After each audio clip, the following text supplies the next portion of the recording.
What if your job isn't just about paying the bills? What if the work that you do each day directly impacts your blood sugar, your metabolism, your sleep, and even your ability to reverse your diabetes?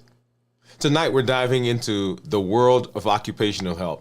We're exploring how alignment between your job and your true purpose can be the hidden key to unlocking metabolic health and reversing diabetes.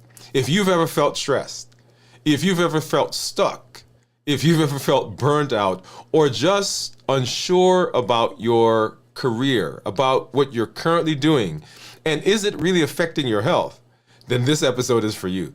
Get ready, because tonight we're exploring purpose-driven health, how your work affects your metabolism. Hey, I'm Dr. Dwain Woode. That's Wood with an E. The E stands for endocrinology. And here on the channel, I educate, I empower, and I encourage you to take charge of your health and your life, avoid complications, and go to the next level. And we are living in this year. We're living a limitless life. And limitless living says that we're not allowing anything from inside of us or anything around us in our environment to prevent us from doing what we need to do to be healthy. We are presenting our best selves, our best health, and our best plans for our lives. And we are moving. We're breaking free from those boundaries and those obstacles. We are living a limitless life. Hey, if you're new to me, also go ahead and put new in the comments, because I'd love to welcome you with a hand clap and some music.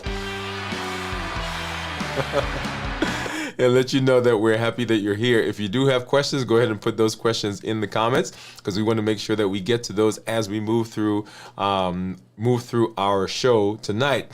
If you know how we do, hey, I am talking to adults with type 2 diabetes. People who want to reverse their diabetes, who want to get off of medications, who want to improve their health, and particularly improve their metabolism. So we've got some things that we're going to look at here in just a minute. I've got my monitors over to the side. I've got my Dexcom report that we're going to take a look at here in just a minute, so you get to see what is going on and what's been going on with my blood sugars over the last several days since we've been together. And we were together several days ago as I ended my fast. I'm glad that you are here. Whatever platform that you are joining us from, thank you for being in this space. And you'll see coming up here in just a minute, there it is. There is my Dexcom report that you'll see down there at the bottom. I've got my meters off to the side. And all of these are things that we'll look at here in a minute. I see some of our community members out there. We'll come by and say hello to them and just talk about what's been going on in this space. Just excited that you are here. We are continuing our path down our limitless living journey, and in particular we are coming to the end of this mini series that we've been doing on the domains of health. Tonight we are attacking how our work and our alignment at work can really affect our metabolism. So we'll talk about that here in just a minute. Before we do that, let's go ahead and I'm going to hop over and let's take a look at some of our numbers, because those are very important. I want to make sure that we take a look at that.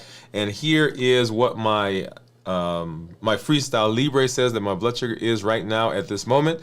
And you'll see I'm looking at this little line right here, this little squiggly white line. That's where my blood sugar has been running over the course of the last day or so. And you'll see it's been below 100 for most of the day, and then right after lunch it popped up, and we'll take a look at more specific numbers when I get to the Dexcom, so you can actually see what those are. And then of course coming back down. Here is my Dexcom, as I've been saying. Let's go ahead and pull that up, and let's look here as well. And you see for most of this day it's been in the low 100s. There it is, there at low 100s. And then right after lunch, it popped up and then coming back down. And so for most of you, you know that I do a 1 meal a day. And typically I actually do my 1 meal after the show. But I've tried shifting that a little bit. And so that's what you see there in the middle of the day. Got up to, what was 160, I think? Yeah. And do you guys know what that was? That was, I had some mozzarella sticks with some marinara sauce. I had 4. They were breaded, and then I had a side of broccoli. So mozzarella sticks, broccoli, And then of course my was it Gold Peak Zero Sugar Tea. So that's what you see right there. And then coming back down, down, down, down, down, down, down, and to where we are right now. And so we dip down to about 118 and then pop back up.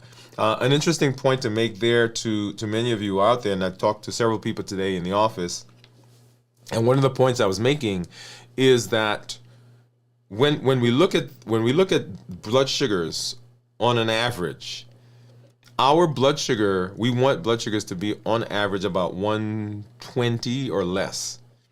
Any blood sugar that you have that's over 99, because 99 is the upper limit of what's considered normal. And when I say normal, I'm talking for people who don't have diabetes. So 70 to 99 is considered to be a normal blood sugar. So anytime you have a blood sugar that's higher than that, then that blood sugar is causing some problems in your body. Okay? So people say to me all the time, well, where should I keep my blood sugar? And that is what it is. So why then do we say 100 to 120? We say that because it is a safety issue. So if someone is on medication, we don't want their blood sugars much lower, right? Because if they're on medication, the medication doesn't know that their blood sugar is low, and so it keeps continuing to lower that blood sugar. Okay? So when we're eating, our goal is to prevent the spike. People say, well, it comes back down. Yes, it does come back down, but it's actually the spike that causes the problem. So my goal whenever I'm eating is how can I minimize the spike in my blood sugar? And so what I described to you that caused that 160 or 150, whatever it was what do you think in the meal that I ate that caused it? Well, it wasn't the cheese, and it wasn't the broccoli. So it was that comment I made about what the cheese was, right? So it was breaded, right? So those mozzarella sticks were breaded. And so it was actually the carbs in the bread that caused the big spike. Had I not done that, then my blood sugars may have gotten up to maybe 130. And while that's still elevated, the 130 is better than 150, right? So you see the difference? So it's not that the meal itself was a bad meal. It was that the things that I ate caused a bigger spike than I would want. Now, as you saw, it came back down and, it's approaching 130 now. But once again, we want to minimize that as much as possible. And so when you're talking about the food that you're eating, putting together the meal, it is the idea that we want to minimize those spikes. Because if we minimize the spikes, and you'll see we'll talk about spiking and blood sugar and so forth in a minute, when we minimize those spikes, then that is what is helping us prevent the amount of insulin that our body will require to treat that blood sugar. And remember, insulin is the culprit. Insulin is the culprit. Okay, so that's what the blood sugars are. Let's go ahead and hop over, and I want to take a look at what my Keto Mojo and my Contour is saying that my blood sugars here are. So let's go ahead and grab a strip. This is the Contour strips. And so we'll grab that, put that in here. And for this one, I have two strips, of course. One is the blood sugar strip for the Keto Mojo. Get that in there. And once again, I'm going to go ahead and open up the strip for the ketones, and we'll have that out here to the side. We'll put that in a minute, and then grab my handy dandy container, which has, let's make sure this one is not bent. Okay, yeah. Because you guys remember last week we had one that was bent. So let me just show you, that's what that needle looks like right there. Okay. And I'm going to, normally I use this finger or this one, so I'm going to pick the one that we used last week because we did get a good ow, ow, ow. Of course, as soon as I say that, I'm thinking, oh, maybe not. Okay, I didn't push too hard on that because that hurt. And because that one is not as calloused as the others, I get a good flow for my drop of blood there. Get one there, get one here. And come on. And then I'll need to get one more. So 117 is what that says on the Contour. And let's put this back up. So this one. And 97 for the Keto Mojo. Let's get this out. And I am not fasting. I've not been fasting since we broke our fast on Friday. But I have been doing a good job, I think, of keeping blood sugars relatively good. So we'll take a look at that here in just a sec. Okay, and so that's my ketones. We'll see what my ketones are. And I'm not going to hide it from you. We'll just all kind of look at it together as it comes up. 4, 3, 2, and then 1. So zero point 0.3, right? So that's actually pretty good. So remember, for ketones, less than 0.5 considered normal. 0.5 to 1.5 considered nutritional ketosis, and then above that, considered therapeutic ketosis. I do want to hop over and look at one of the things that we've been kind of keeping track of, and this is my weight from today. You'll remember, was it last week? Actually, let me go back and see if I can find that, because I did do a screen capture of that. Let's see. And so my last one, I think, was it yesterday sometime? Okay, here it is. No, it was actually this morning. Let's see. So we did that screen capture, so we could take a look at that here together, and there it is. There it is. So 185.4 is what it was this morning, and then of course now you'll see 186.8. So from this morning at 185.4 is what you're seeing right now, based on what I ate today, and the broccoli, the mozzarella.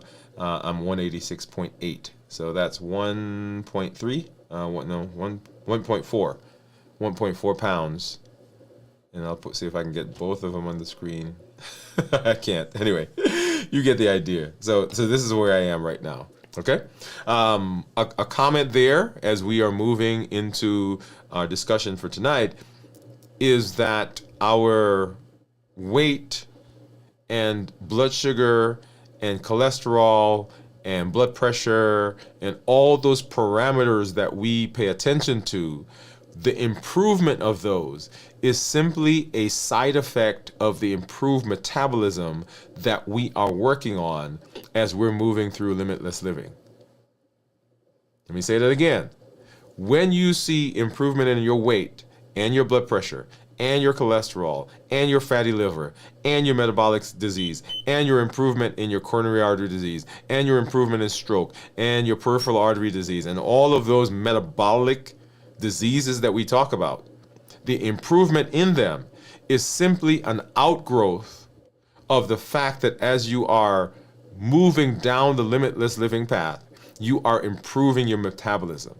So remember, dysregulated, dysfunctional metabolism is the culprit in all of those metabolic diseases. And the underlying issue, the underlying defect of all of that is hyperinsulinemia.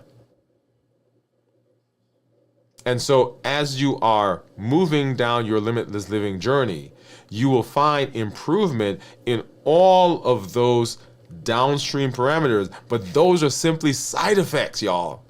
That is not even the main thing that we're going after. But they come as a result of getting our metabolism right again.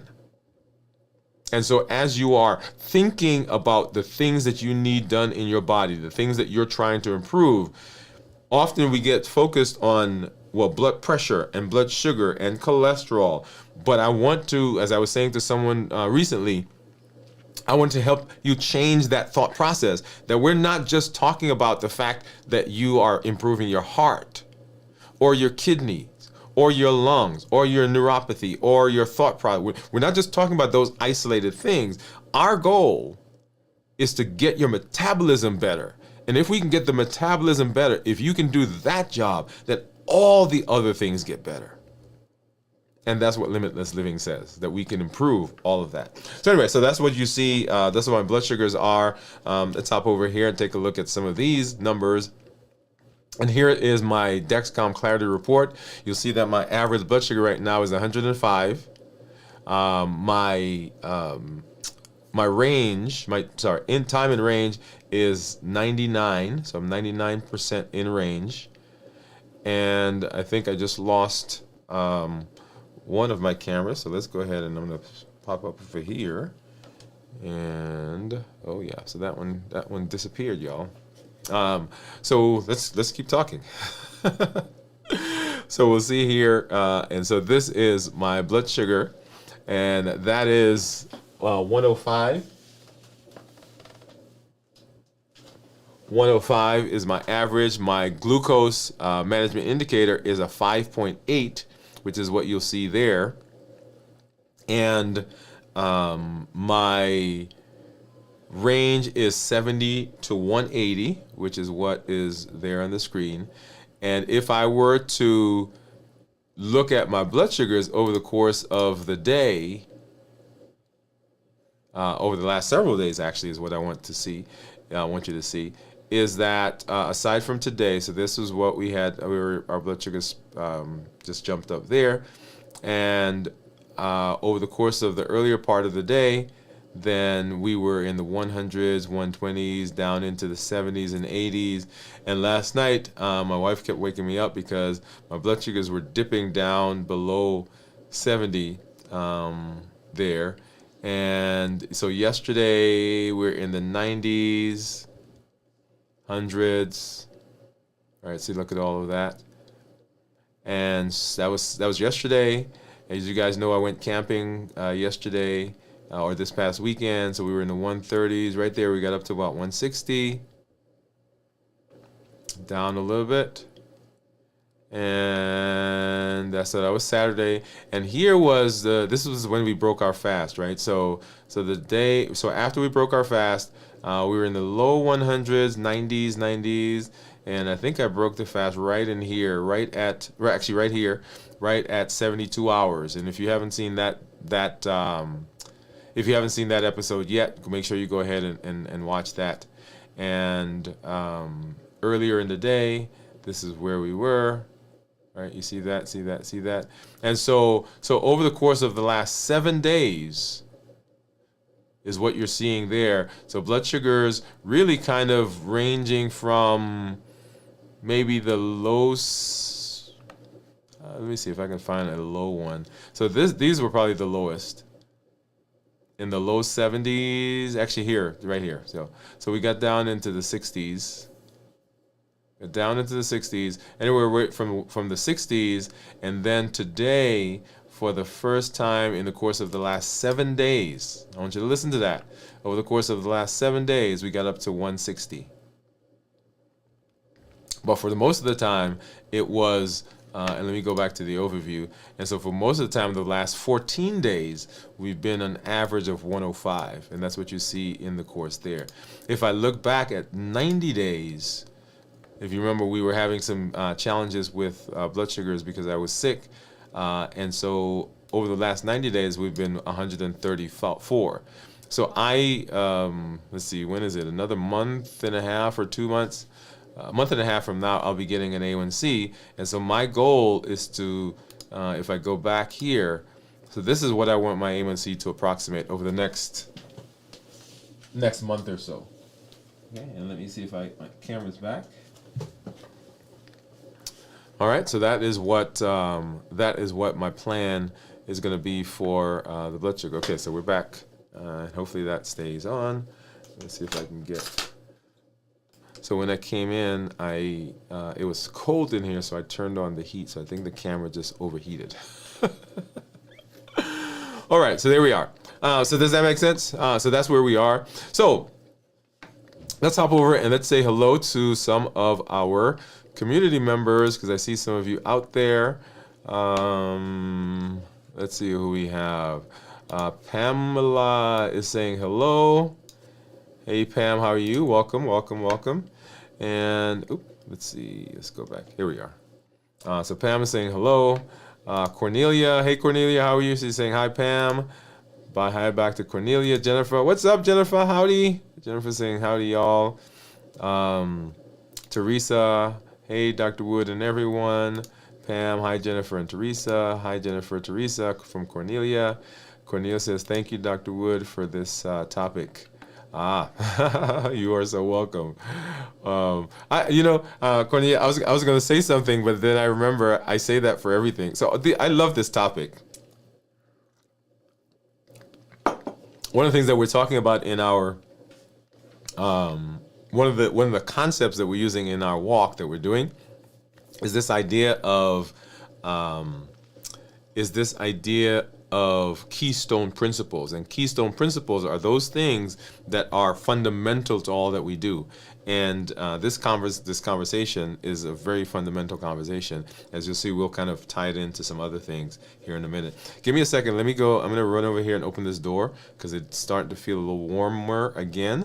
And I don't want this camera to go out. We're going to try not to have that happen. Hold on a second.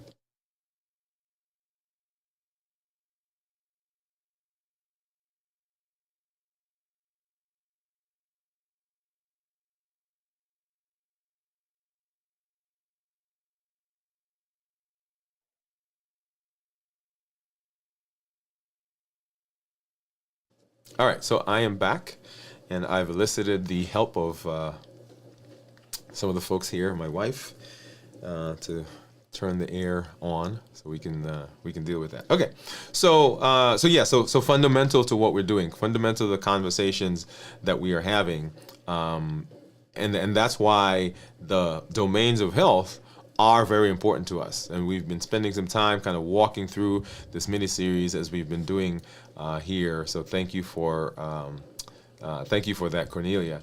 And let's see. So Steve is in the house, y'all. Let's go back and let's say hello.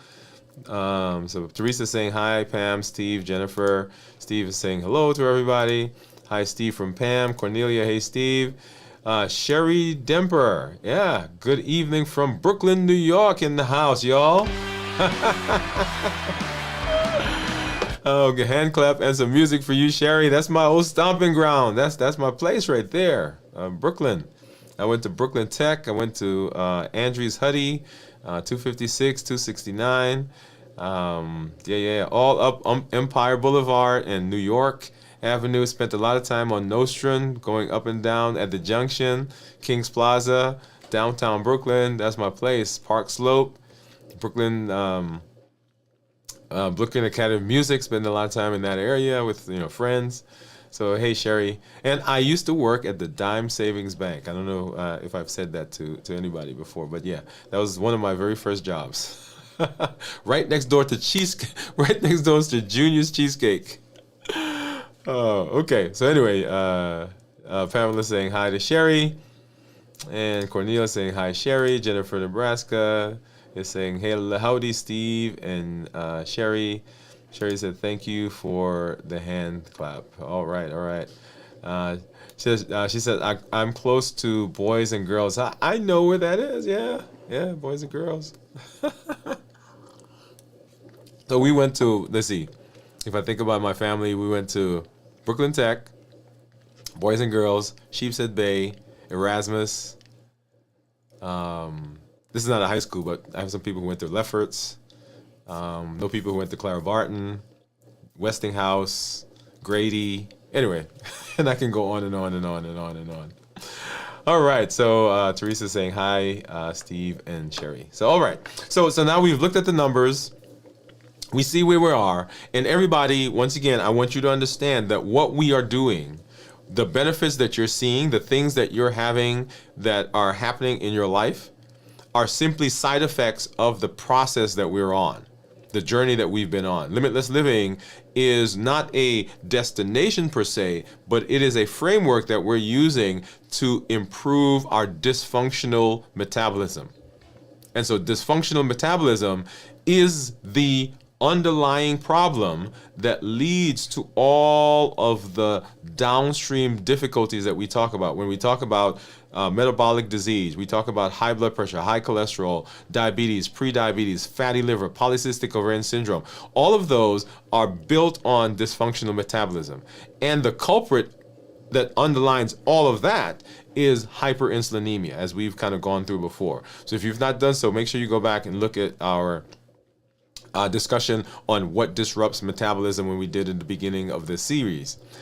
And so now what we've been doing based on our limitless living inventory that we designed and we talked about and we implemented, we are looking at the domains of health, and we've been walking through those on this mini series that we're currently doing.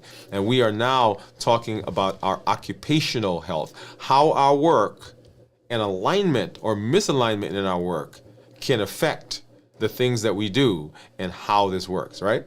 So let's hop in. Let's hop in. And let's talk. So most of us, as we work, we spend about a third of our lives working. That's nearly 90,000 hours.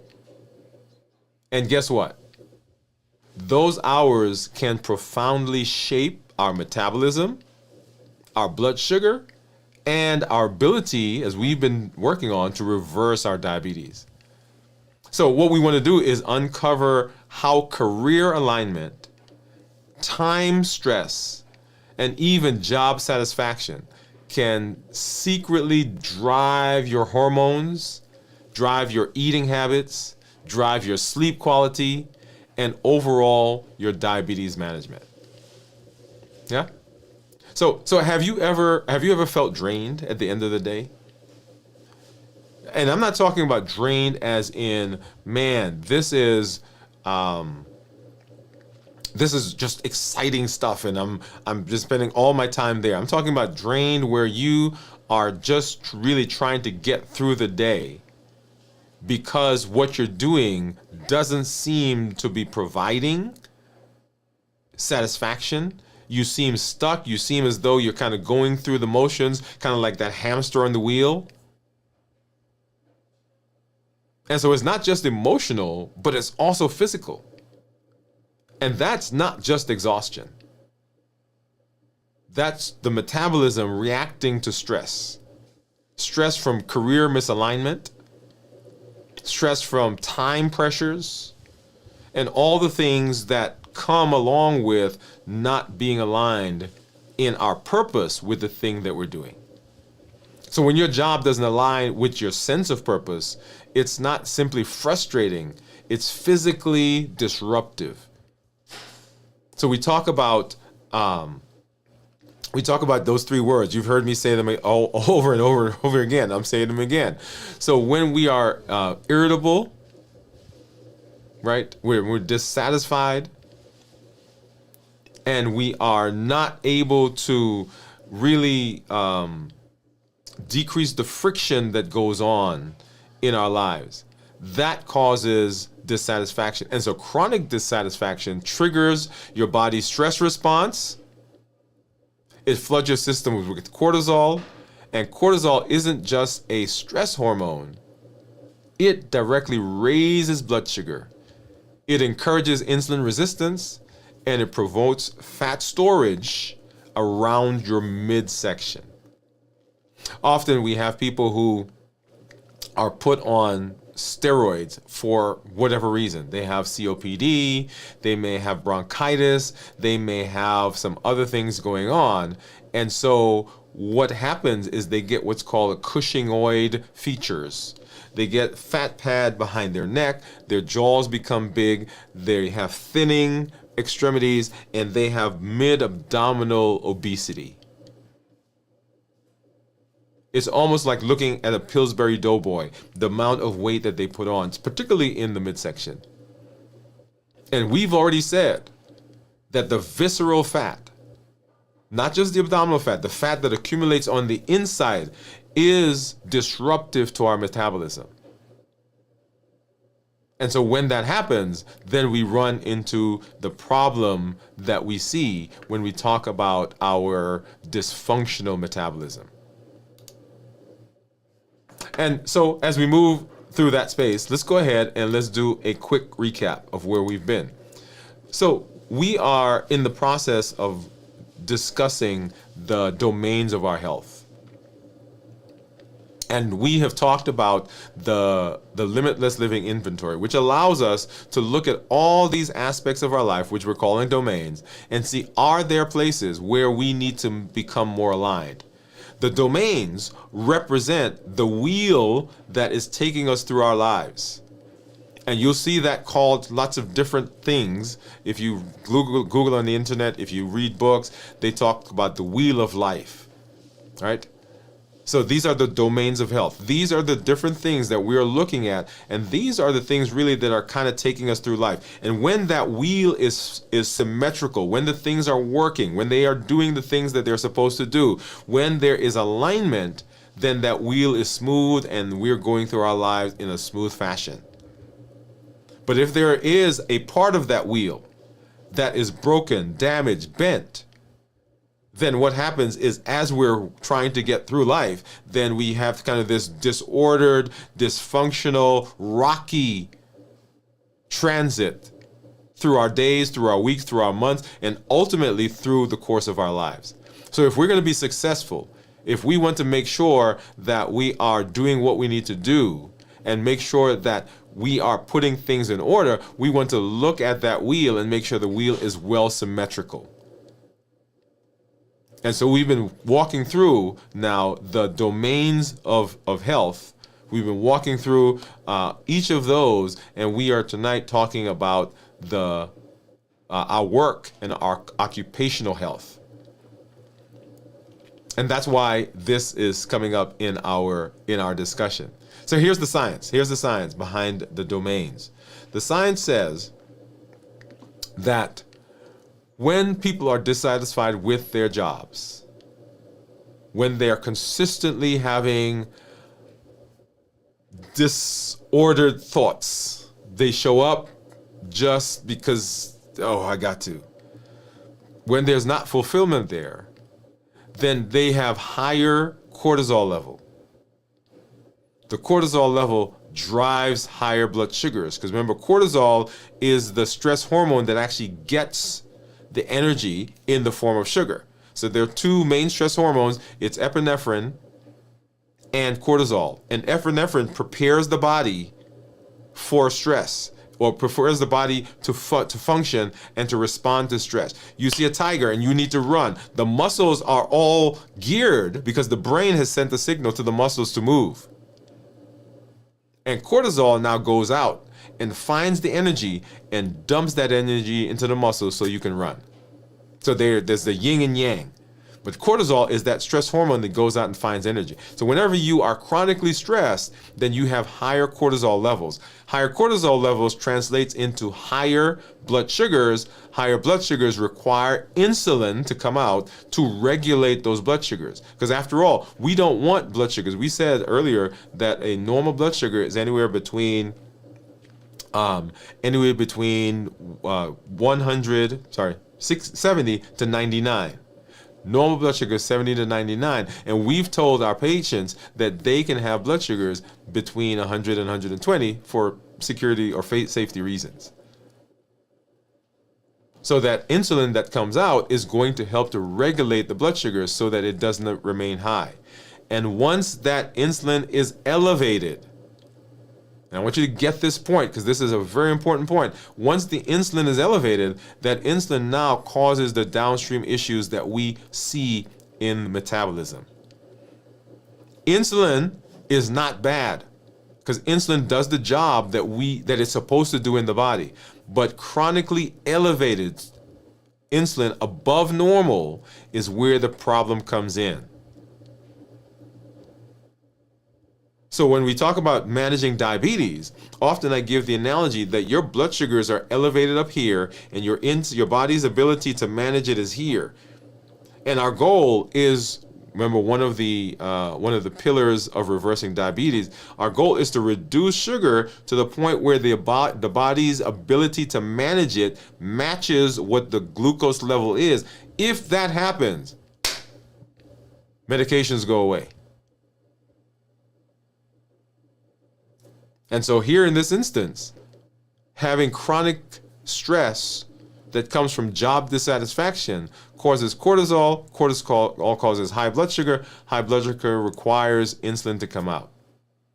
We have higher A1Cs. Insulin resistance goes up. And of course, the long-term misalignment elevates cortisol chronically, and that contributes to metabolic syndrome, obesity, high blood pressure, diabetes, and cardiovascular disease. All of those things along the metabolic spectrum. And then there's time stress. The feeling that you're always running out of time at work, which happens for people who are not aligned with what they're doing. So this persistent sense of urgency activates your fight or flight system, driving insulin resistance and further disrupting hunger hormones, right? Because when we're stressed, we also find ourselves eating. Cortisol disrupts ghrelin and leptin, which are the hunger and satiety hormones. And you feel hungry more and more. You feel less satisfied when you eat. Your blood sugars are elevated and insulin comes out. That drives cravings. And the cycle just continues going on and on and on. And that becomes tough to break. The bottom line is that if you are unhappy at work, your metabolism feels it. And the metabolism responds with all the things that we talk about. So sometimes people will say, man, I'm just hungry all the time. I'm fatigued all the time. I'm putting on all this weight. I just am not comfortable in my body. Restless, irritable, and discontent. Restless, irritable, and discontent. And so if we are not aligned, if we're not satisfied, then that causes those downstream issues for us. So job satisfaction, motivation, and metabolic health. On the flip side, when we are satisfied, it's like medicine for your metabolism. Right? You've heard us talk about food as medicine. How about this? Job satisfaction as medicine.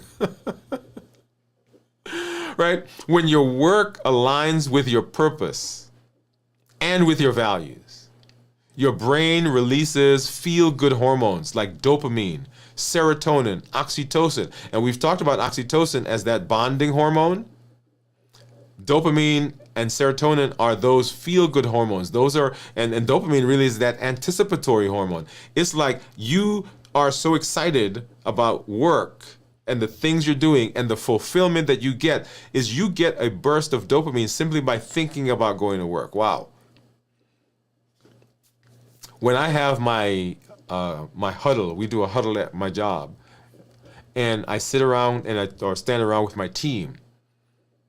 I tell them that I want you in your personal life to be like in nirvana. I want you to be so excited about your life at home and outside of the job that when you come to work, I simply, at the job, I get the overflow of all the stuff that's happening in your life. Because if I get that overflow, man, that is like the bomb. And so I want my folks to enjoy what they do. We have some folks that we've told before, hey, we love that you're here, but is this where you need to be? And not that they were doing poorly, but we knew that there were other things that they wanted to do in their lives. So go do that. We're excited that you're here. But when these hormones, dopamine, serotonin, and oxytocin, when those hormones come out, they not only improve your mood, but they directly enhance insulin sensitivity, metabolic function, and your body's ability to regulate sugars. Imagine this. You wake up energized, looking forward to the day ahead, because you find fulfillment in your work. You're naturally more motivated to care about yourself. You eat better. You show up better. You carry yourselves better. You move better. You're able to stick consistently to your diabetes management plan, to your health plan. We're doing a 100-day walk to consistency and health in the morning. You're more able to do that when you are satisfied. Now, I'm going to make a plug here, right? Because I said that we're talking specifically here about occupational health. But when we look at those domains, when we talk about the limitless living inventory, we draw them and we talk about, excuse me, we talk about them in isolation, as though there's this little compartment over here, over there, and over there. But the truth is that they all interact.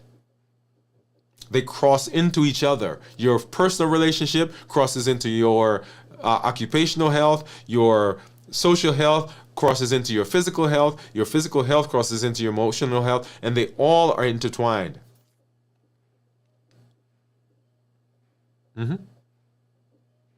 When I transitioned to work that fully aligned with my values and purpose, like what I'm doing here, and I've said to you guys, when I get off air, when I leave this space, when I hit the button, the show turns off, you can take a plug and plug it into me and it would light. Why? Because this is my alignment. What I do, love doing it. And so if I can regulate all of my domains, can you imagine what that's like? So career satisfaction isn't a luxury. Because we say, oh, yeah, this is what I'm doing. It is what it is. It's not a luxury. It is an essential part of your metabolic health. So let's talk a little bit about burnout and diabetes management.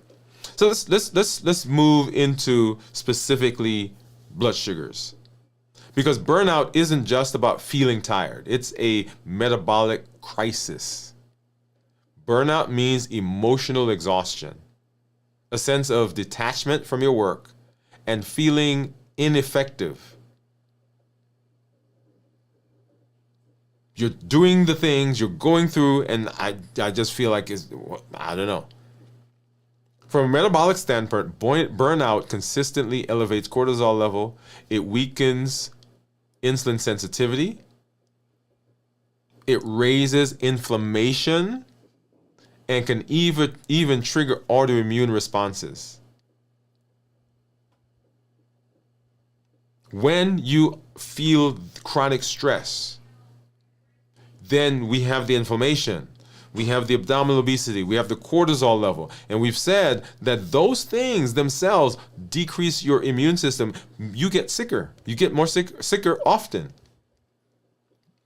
It's like, why am I always sick? Why am I always catching a cold? Why am I having all these other things happening? It is because there's misalignment. So burnout shows up for lots of people in different ways. But here's some ideas. You skip your glucose checks, or you skip taking your insulin because you're overwhelmed. I can't think of if another person says anything to me about blood sugar, I'm just gonna lose it. If I have to think one more time about the things that I'm eating, if I have to look at my menu, if I've got to go look at my carbs, if I've got to if another person tells me that I need to exercise, I'm just going to have it. You start eating emotionally because you don't have the capacity in your personal space, in your social space, in your relational space, in your mental space. Those are all the domains, by the way. You don't have capacity anymore to handle those things because you're putting all of your energy into just getting through the day at the job. And so your brain doesn't want to make any more decisions. We've talked about exhaustion and decision fatigue. And so the natural thing to do is to take the easiest route. So if I see it and I think it's going to help me be comforted, I don't have to make a decision, I'm going to have it. So you're driving down the highway and you see the sign that says whatever the sign says, and okay, there goes the car.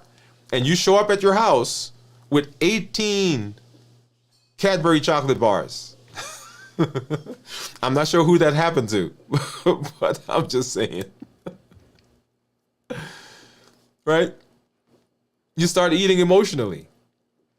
Comfort foods that have high sugar, high fat. Right? They're not nutrient dense, they're very calorie dense. Exercise feels like it's impossible because you're drained. I can't move another muscle. In other words, burnout severely undermines your ability to manage diabetes effectively. And that leads directly to poor glucose control and increased diabetes-related complications. So, can you recognize some of these? Red flags. These are red flags. You feel chronically fatigued and detached at work. Yeah, how about that? Your diabetes care habits slip because you're too exhausted. I can't think about it anymore. I can't check my blood sugar. I don't even want to put on a monitor. I just want to eat and go to sleep. I'm not taking any insulin. I'm not taking any medication. I can't do anything else. You notice worsening blood sugars despite your best intentions.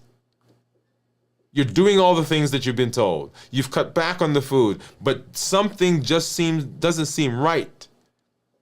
And most people will double down on the food. I'm decreasing my food. When it's not a food issue, it's the fact that you are chronically stressed. So the bottom line there is that burnout at work isn't just emotional. It directly interferes with your diabetes care. Yep, it does. So what are some practical steps for aligning your work and your health? Some practical steps. So what can you do? How does that work? Is it possible to manage it? So get a pencil, get a pen. Let's write it down. Here we go. Number one, you want to evaluate your career alignment. Ask yourself, does my current job align with my core values and purpose? The things that I'm doing, does it really align with what I'm doing? Okay? Do I feel fulfilled by the tasks that I'm performing? And hold on a second. Give me just a second.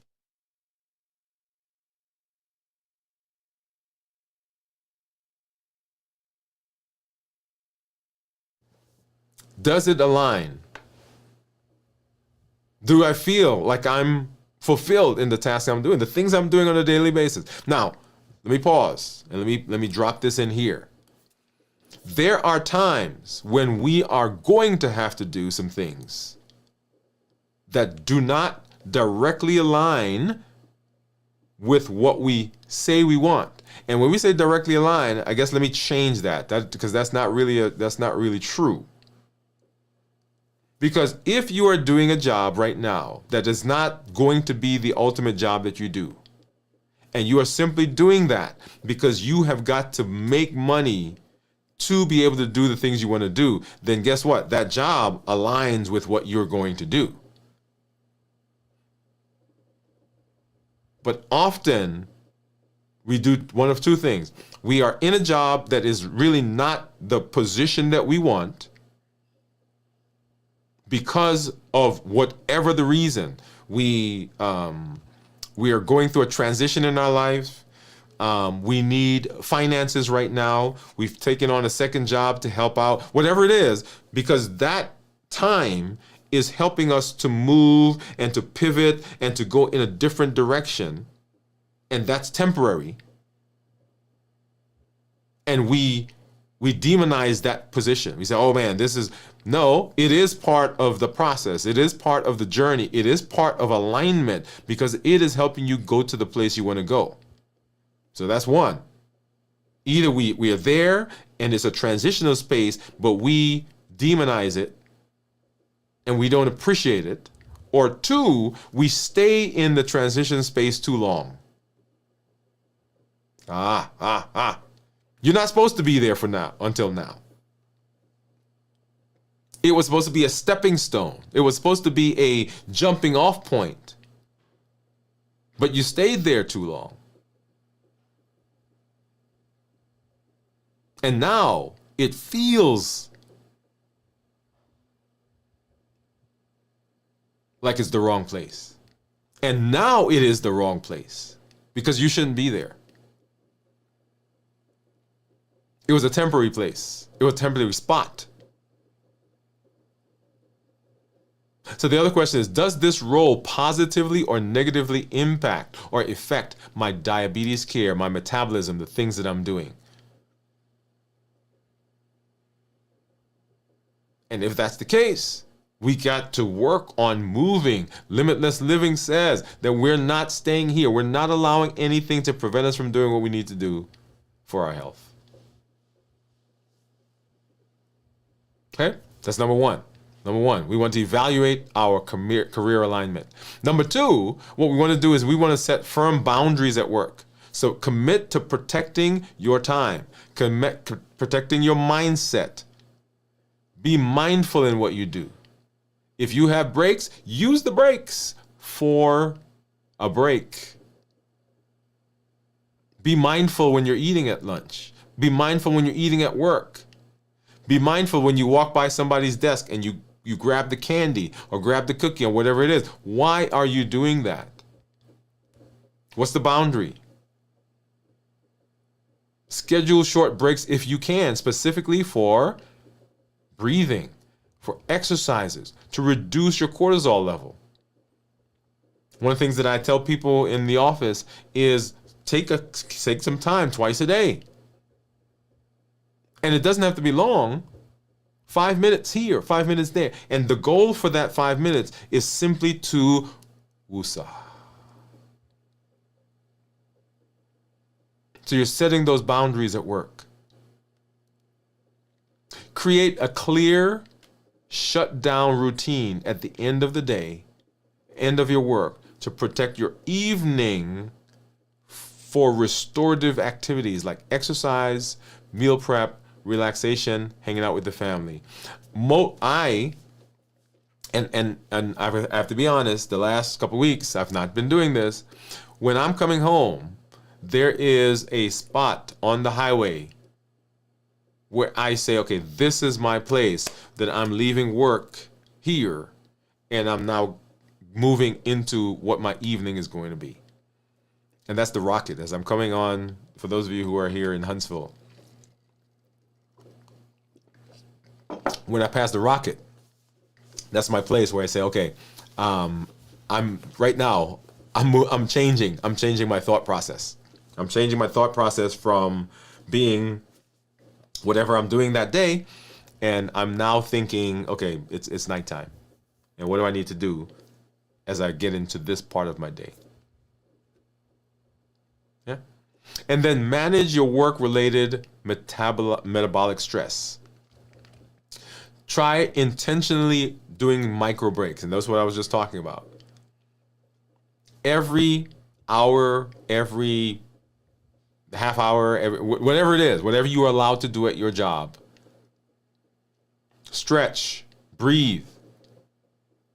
Sometimes I'll leave the patient clinical area and I'll just walk back to my wife's office. And sometimes I walk in and she's doing something and she says, hey, what do you need? I don't need anything. I just needed to get away for a moment. And I walk back. Now, there are times when I get back there and when my team has to come get me, it is what it is, right? So tell the truth, shame the devil. But I needed a moment. So even small breaks dramatically reduce your cortisol level and stabilize blood sugars. And then identify tasks that consistently drain you and brainstorm how to delete, delegate, automate, restructure, whatever it is. One of the key things that I tell students who are rotating with me is find people around you that do things better than you do. If you're the smartest person in the room, then there's a problem. You need a different room. That's the first. That we're actually coming to that next week as we get to our next domain. But here's the idea here. Like I think I'm pretty smart. Actually, I think I'm a brilliant person. Right? I'm a bit biased, right? And you probably think you're a brilliant person too. But I know that there are people that are in my office that do some stuff way better than I do. And so I may come up with the idea, but I'll give it to them. I say, okay, you now you go. So I don't even think about it anymore. I say, okay, this is what you do. And I let them do what they are good at. Because that's why I have them around me. I am a better person because I don't think I have to do everything. I let people do what they're good at. So identify those things that constantly drain you. There are certain things I don't like doing. I don't want to do it. I don't care to do it. I know how to do it. But hey, you like that? Boom, there you go. You have it. And I pass it on. So I tell my students when they come through, find people who do things better than you. And the things that you don't want to do, if they like to do it, boom, done. And then I'm not taking it back. I'm not criticizing it. Sometimes there are people, they find the things we give them to do, they do it much better than we would ever thought about it. And then finally, job crafting. Job crafting. So enhance the purpose in your current role. Find meaningful aspects within your existing role and expand on them. One of the series I did a couple of years ago on the show, and you want to go back and watch that, it was a series on people who were in their current space, thriving where they are. And one of the consistent messages that came out of those conversations was this: what I'm doing now was not what I started out to do. What I'm doing now is perhaps a far cry than I ever planned to do. But while I was wherever I was, I learned the skills that I needed there. And look at me. Now the things I'm using are a lot of the things I learned on the job that I was not thinking much about. So wherever you are, even if this is not the space you're going to be in, find meaningful things there, expand it. Talk to your manager. Talk to your team about modifying responsibilities that better match your strengths and your passions. People in my office, they can tell what I'm passionate about. And you guys see me here. When something comes to my mind that hits me, I'm excited about it.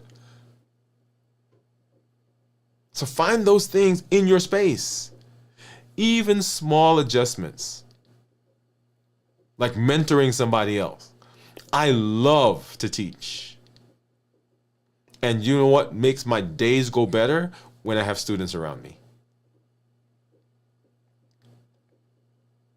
Because it is the thing that gives me passion. So mentoring somebody else, taking on a meaningful project, something that you see that would be great, talk to your supervisors. Hey, can we do this? One of the best things that I did recently was, and I told you I went camping. And so I am one of the counselors for the very first group that comes into this is part of Pathfinders, for those of you who may be familiar with this. Kind of like Boy Scouts, Cub Scouts. So I am the counselor. I'm the very first counselor that they get when they come into the program.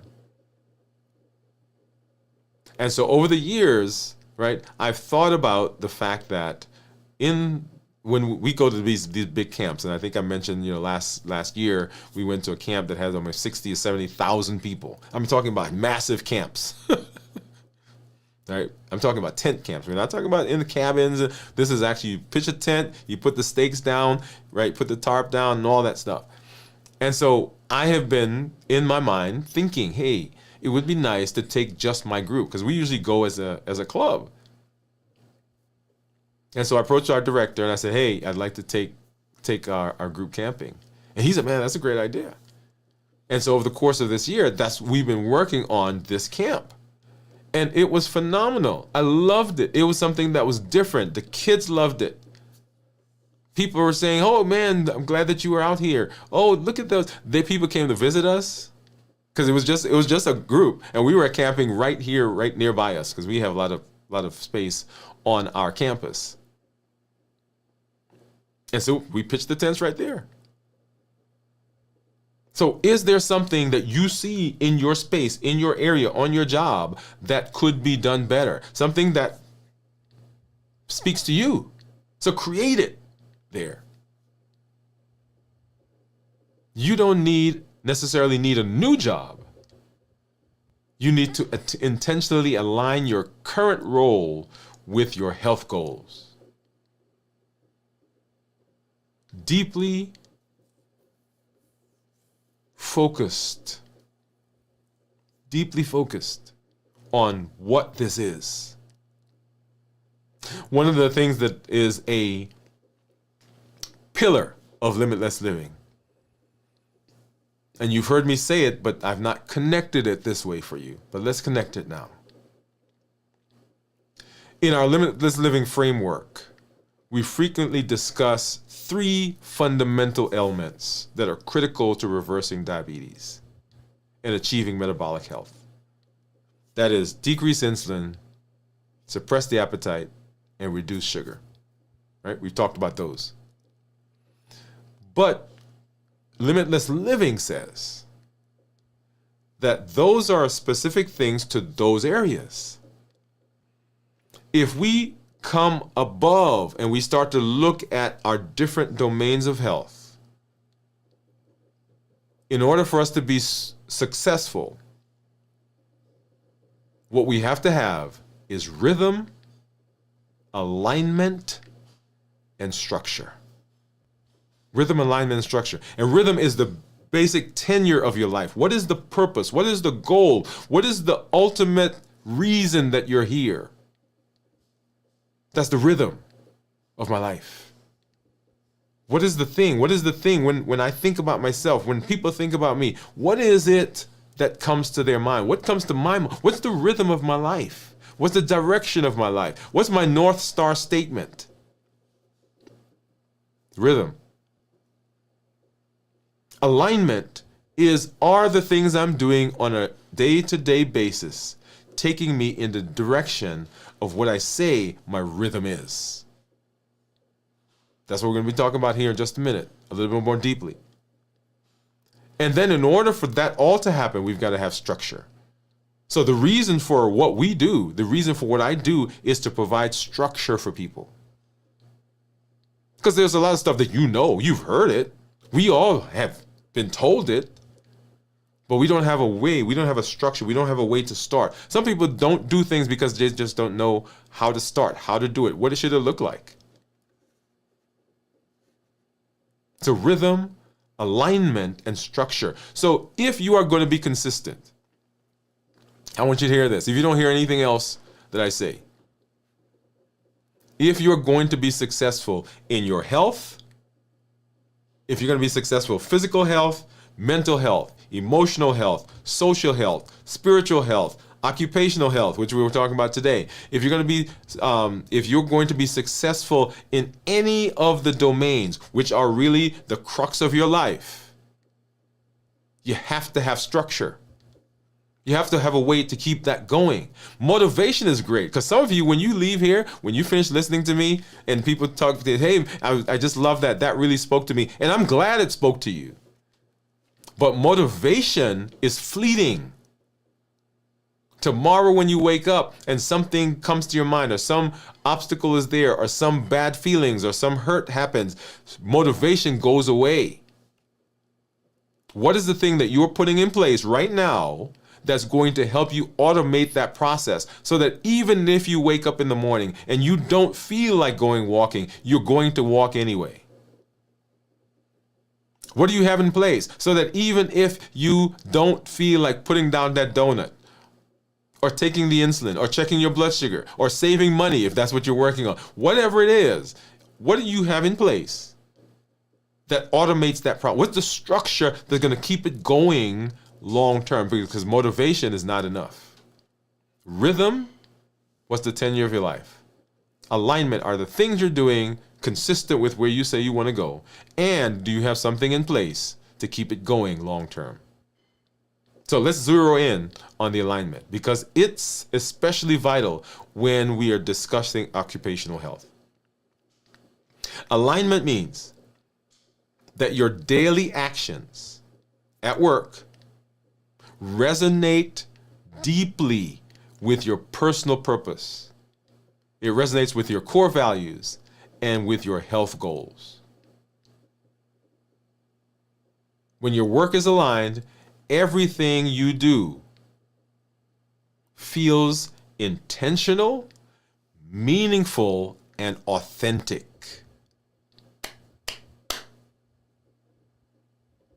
When you're aligned. But what happens when alignment is off? When alignment is off, metabolic health suffers. When your occupation is misaligned with your deep purpose, there is a constant internal friction. Every task feels like you're pushing a boulder uphill. You have to work harder. Your stress response escalates. Your metabolism suffers because there's not alignment. It's like me trying to go to New York, which is where my family is, but heading to California. I'm going somewhere, but it's not aligned. I'm moving, but it's not the right direction.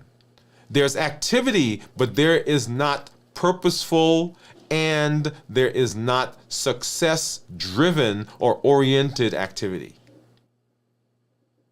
I may get somewhere, but not where I'm trying to go.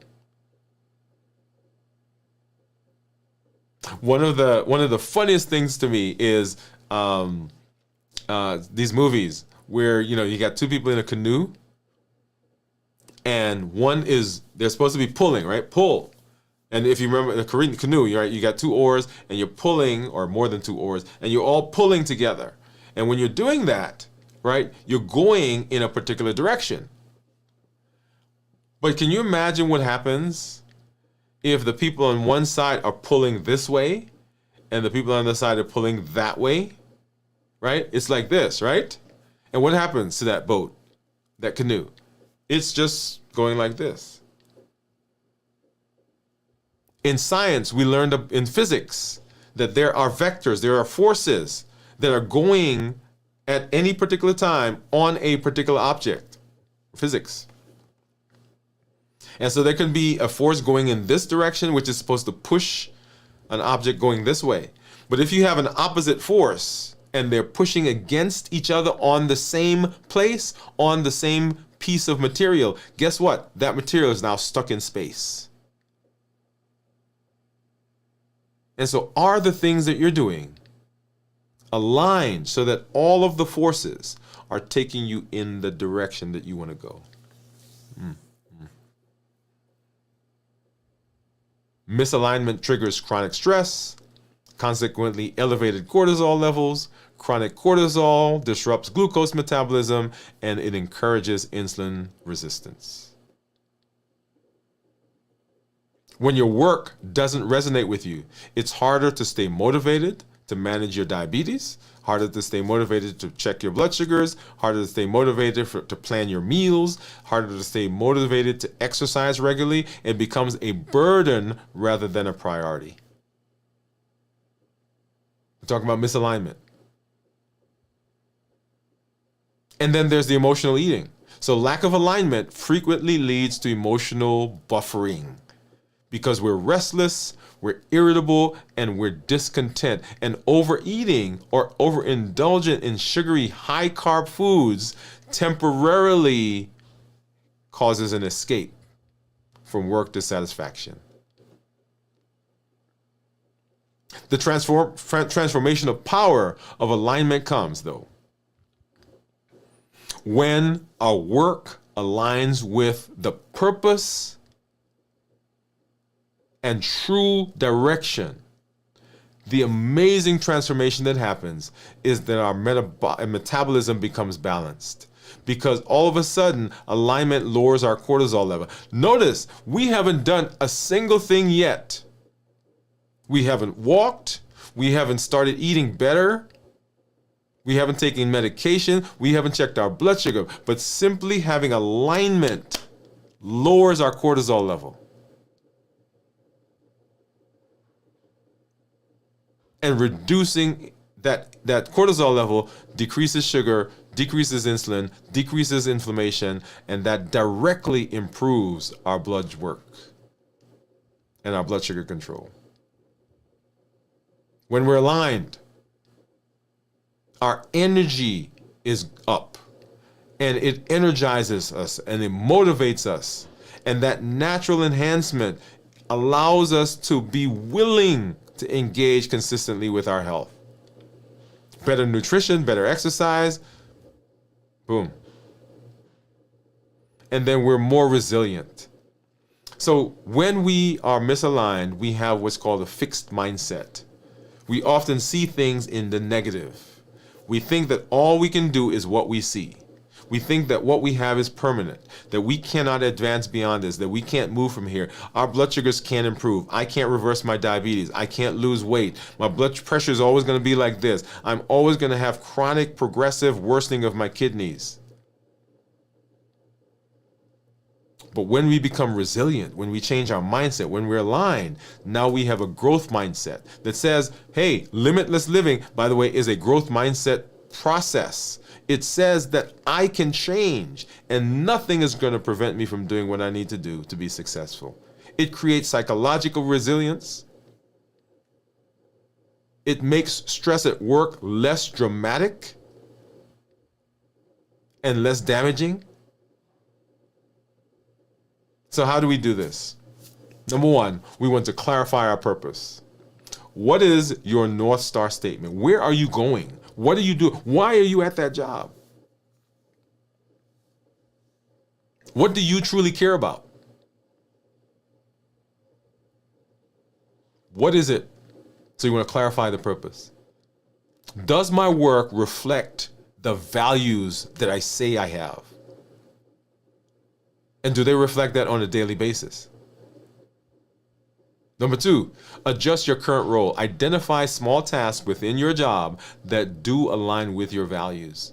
Talk to your manager. Say, hey, can I switch roles? Can I pick up this? Can I do that? Can I adjust this? Whatever it is, be proactive. One of the ideas that comes to me sometimes is that all of us, if you walked into your house right now, or you walked outside and you saw water just pouring into your house, like some pipe had broken while you were away, you would call maybe a plumber or find somebody to go turn off the main, right? And you call a plumber. And if the plumber said to you, hey, I can't come until next week, you know what we would do? We'd pick up the phone again and we'd call a different plumber. And if that plumber said, I can't come till tomorrow, we'd pick up the phone and we'd call another plumber. And we'd keep calling until we got somebody who would come right now, within the next hour. Like emergency, like now, come. But we spend days, weeks, months, years in places that we should have left long ago.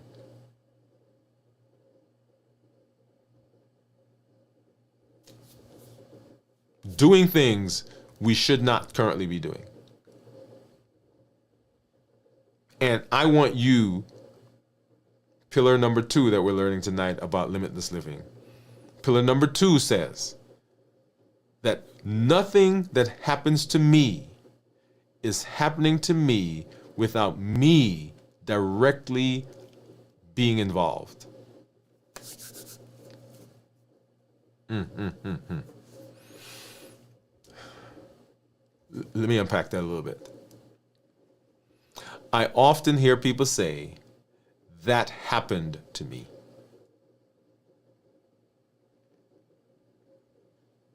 There are things that are going to happen that are outside of your control. You're going to walk outside, it's going to rain.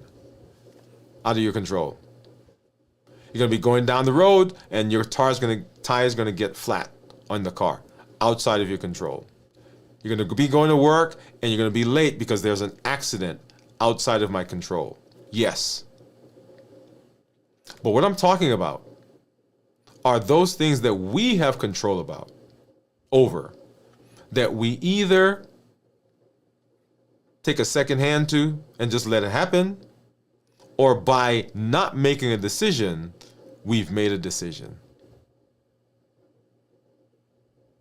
When it comes to our health, for sure. When it comes to our relationships, for sure. When it comes to our finances, definitely. When it comes to our job and our occupation and the career, yep. Well, that's what they said at the job. That's what we're going to do at the job. That's what I was told. This is what happened. No. Now, if you have done all you can and it still happens, another story. Because it's now out of your control. But we're no longer just allowing things to happen to us.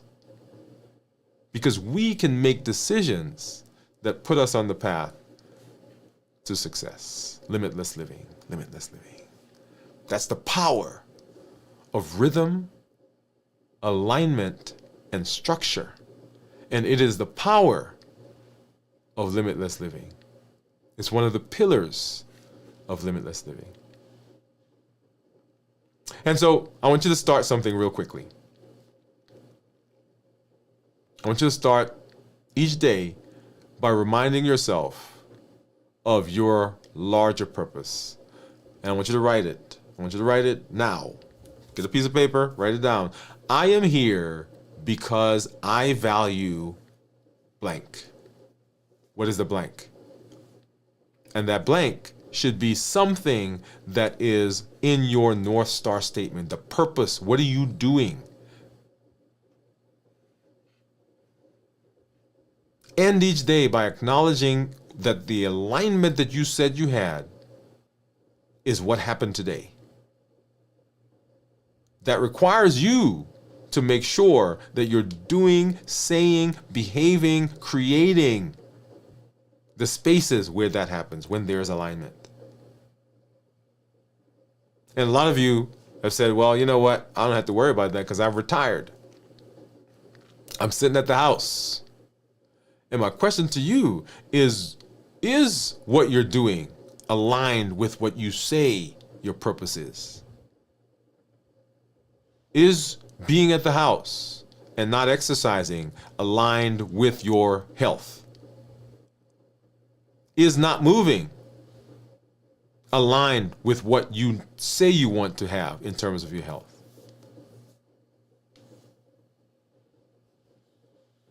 Alignment is not optional. It's the heartbeat of occupational and metabolic wellness. When your professional life aligns with your purpose, when your retirement aligns with your purpose, your metabolic health improves naturally. This intentional alignment can transform your ability to reverse diabetes and achieve lasting health. So your occupational health isn't just a paycheck. It's one of the pillars of your metabolic health. It's one of the domains. When your work aligns with your deeper purpose, your hormones stabilize. Your motivation skyrockets. And reversing diabetes becomes much more easy to do. So this week I challenge you So evaluate your occupational health. Evaluate your retirement. Identify one small shift that you can make immediately to enhance your purpose. At work, at home, in retirement, that will reduce your metabolic stress and set you on the path for success. Remember, your health isn't a luxury. It's your most important job, and you have the power to shape your work life in ways that fuel rather than drain your metabolic health and diabetes management. As always, we encourage you to educate, empower, encourage, because I believe you can live a truly limitless life. And after all, that's what we're doing here. I always say that I love this conversation. This is an amazing conversation. Beautiful, beautiful one. Because it is so powerful. And I want you to take this and apply it across the board. And I'm talking now specifically to people who are retired. Because you're like, yeah, I've done my work. But there's more. There's so much more, so much richness that you have at your fingertips right now. Don't let that slip away. Don't let that slip away from you. All right, so let's hop over. Let's see. We've got some. Let's hop back up here. Oh, so Sherry was saying, I know that Dime Savings Bank next to Junior's. Dime Savings Bank is closed, but Junior's is still. Of course it is. The cheesecake place is going to be there, right? Sherry said, I graduated from Clara Barton High School. We're having a Brooklyn reunion on your YouTube live. But seriously, I appreciate your YouTube. Well, thank you so much, Sherry. Giron said, hi, doctor. Hi, Limitless Living gang. I'm late. Well, glad that you're here. Pam says, hi, Gion. Cornelia says, hi, Gion. Teresa says, hi, Gion. Jennifer says, hi, Gion. And here comes Bowie. Bowie says, hi, everyone. Jennifer says, hi, howdy, Bowie. And just everyone saying hello. Cornelia, Pamela, Teresa. Teresa says, work. Most bosses don't care like that. I say, just quit. Pamela says, just quit. Gion is laughing. Pam says, LOL. Teresa Graham says, Pam. Pam says, you will feel better. Let's see. GPV is on. Okay. Teresa says, ouch, ouch, ouch. Oh, Teresa. Yeah, I'm stepping on my toes as well. Sherry says, mindset, resilience, definitely. That is a key word. Thank you. Clarification of my purpose. Adjust my current role. All of this. See, look at Sherry. You're just on the ball. She says, this is good. Colinio says, yes, another powerful message. Oh. Well, thank you all. Thank you all for all that you say and all that you do here. So underlying everything that we talk about is really just kind of our platform, right? So our platform here, we educate, we empower, and we encourage. And the things that we do, the things that we learn with the shows, the podcasts, the blogs, this is all intended to help us change our mindset. And one of the domains of our health is our mindset, right? Or our mind. And the mind is the director. It is the driver. It is the steering wheel that takes us through life. And it really impacts the view that we have of the world. The mind, vision, is the lens through which we see the world. Because nothing that happens has an effect until we infuse it with a meaning. That meaning creates a feeling. The feeling creates an emotion. That emotion drives our behavior, ultimately our actions, and then based on our actions, we get a result. So in order for us to change the result that we're getting, we've got to change our mindset. And so we educate for that.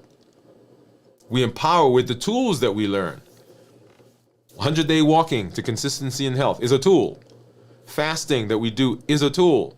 Balanced bites, how we eat, is a tool. All of those are tools that are giving you the power to implement the things that you've now learned through education. And the encouragement that we have is the space where that gets support, becomes rich, becomes deeper. Those connections that we make. When we went camping this week, those kids that came out, the connections they made on this camp, because on Saturday night we had a storm that was coming through, and they are now able to, they've bonded over the experience.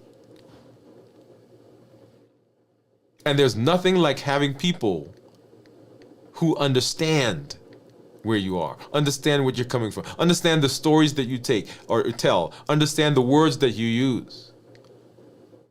There are spaces where I go where I start to say something. Like in my office now, I took a picture of I was at the grocery store and I took a picture of a Cadbury bar and showed it. All I did was I said, I got a picture for you guys, and I showed it, and they understood. I didn't have to explain anymore. We educate, we empower, and we encourage. And when you come, I encourage you to become a part of the community, to share your story, to walk along with us, to let us know where you are, how you're doing, what's going on with your blood sugars. Have you lost weight? That's why I share my stuff, because I want you to understand this is a daily walk. This is in real time. You get to see what's going on with me on a daily basis. We educate, we empower, and we encourage. And then let somebody else know. Say, hey, there's a place where we can go where we can learn what we need to do to develop, to enhance, and to improve our metabolism, because dysfunctional metabolism is the basis for a lot of our chronic diseases. And I want to encourage you, empower you, educate you to make different changes or different choices. I'm always excited when I'm here. We will be back later this week as we do our check-in for our fasting. We will start fasting tomorrow. We'll be here on Wednesday to check in at a little over 24 hours probably, and then 48 hours. And then, of course, later in the week on Friday, we do our complete review of fasting. We'll be back on Saturday night at 9 o'clock for Video from the Vault, and then Sunday morning for This Week in Review. And then we'll be right back here on Monday, right in the saddle, for Dwain Woode MD Live at 7 p.m. Central. So glad that you're here. Thank you for being with us. Thank you for hanging out. And thank you for all that you do for this community. This is Dr. Dwain Woode. That's Woode with an E. The E stands for endocrinology. Here I educate, I empower, and I encourage you to take charge of your health and your life, avoid complications, and go to the next level. And we are creating the life we've always wanted. And this year, we are living a limitless life. And limitless living says that we're not allowing anything from inside of us or anything from outside of us to prevent us from doing what we need to do. We are breaking free from the constraints. We're breaking through those boundaries, and we are presenting our best self, our best health, and our best plans for our life. Thank you for being here. Good night. We'll see you at our next episode. Bye-bye, everybody.